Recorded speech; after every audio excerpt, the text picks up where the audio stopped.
A lot of people today in the wake of last night's debate trying to understand what exactly would happen if President Joe Biden were to step aside. How would that work? How does the party replace the presumptive nominee? Who would decide on the replacement?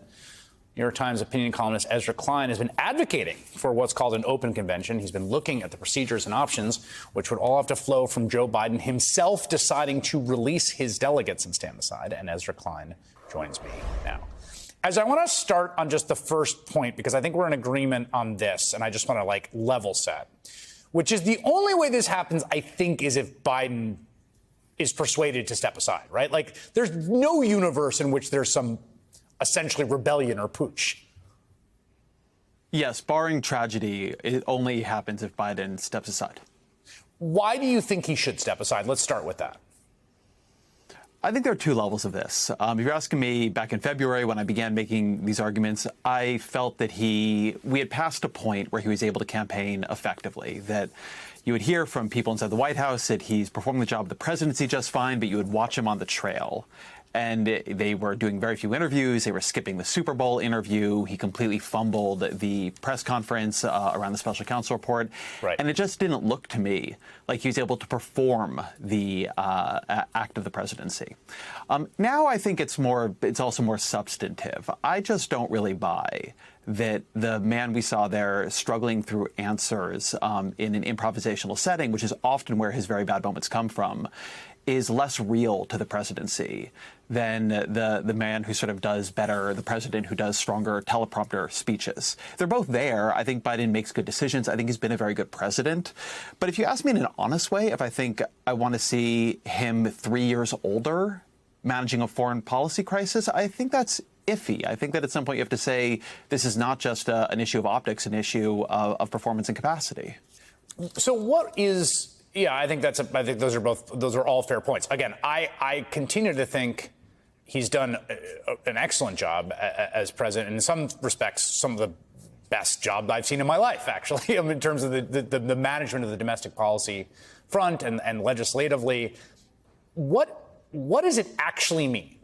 If someone were to come to him, right, and he were to have some crisis of conscience moment, and he said no, what happens next? And wouldn't it just be Kamala Harris, right? No?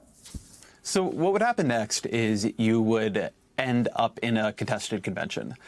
And it's funny because we have no muscle memory of this. It seems like a completely crazy thing to do. And also, it is the way every presidential nominee was chosen until the 1970s. Right. Fittingly, it was Chicago, where the Democratic Convention is this year, that led to the end of these conventions in '68. There was so much chaos. There was so much division within the party. It leads to Democrats creating, this commission, the McGovern-Fraser Commission. It creates new rules. They didn't actually mean to throw everything to primaries, but they did.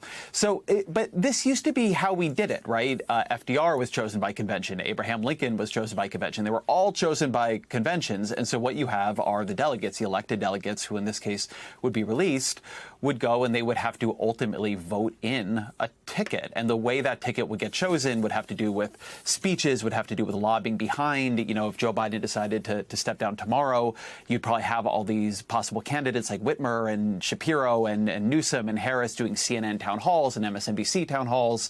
And there'd be this sort of media and private campaign to create the momentum that would lead to delegates deciding, yes, this is the ticket we want to organize in order to win in November. What do you say to people who say this is a West Wing script? This is wish casting. Yes, that would be narratively totally fascinating, right? But it's so long from Earth 1 to Earth 2. It all feels to me a little West Wingy right now, right? I mean, it's also completely unprecedented to run an 81-year-old behind in the polls. Right. This is, in American history, much less unprecedented, right? Again, it's how we typically have done this, but granted, we don't have the muscle memory of it anymore. I don't know what to say about the West Wing, right? Just the fact that it seems dramatic makes it into a TV show. I think the question that ultimately ends up needing to be asked here is just how are you balancing risk, right? I'm not comfortable making this argument. I don't enjoy making this argument. I like Joe Biden. I think he's been a good president. I think if he were the Joe Biden of 2012, he would wipe the floor with Donald Trump. But it's also not where we are. And if you think Donald Trump is an existential threat to American democracy, which is what I believe, which is what I think a lot of people around Joe Biden believe, which is what Joe Biden says he believes, then if Biden is not up to the campaign and also potentially not up to the presidency afterwards, I think you got to take that pretty seriously. To me, the question here is not West Wing or not West Wing. The question here is around Kamala Harris, right? As you say, Harris would be the presumptive nominee. She would be the likeliest nominee. And people have very differing assessments of her level of strength. I think she's underrated. That's not the same as saying I think she's a political juggernaut. But would I prefer to have her up on the debate stage last night than Joe Biden? I probably would have. Do I think she could be well balanced by vice president? Probably. Look, if Biden were performing more strongly, we wouldn't have this conversation. But at some point, you have to ask, if he's not, is it really the case the Democratic Party, with all of the political talent in it, with all these governors, all these senators, there's no one they can put up? Or are we just afraid of trying to do something different because it's more comfortable for everybody individually to not step out on this? Ezra Klein, now writing and podcasting at the New York Times. Thank you very much. Thank you. Hey there, MSNBC fans. I'm Luke Russert, and be sure to join me, Rachel Maddow, Jen Psaki, Lawrence O'Donnell, Steve Kornacki, Joy Reid, and many more September 7th in Brooklyn, MSNBC Live Democracy 2024. Click on the link for ticket information. We will see you there.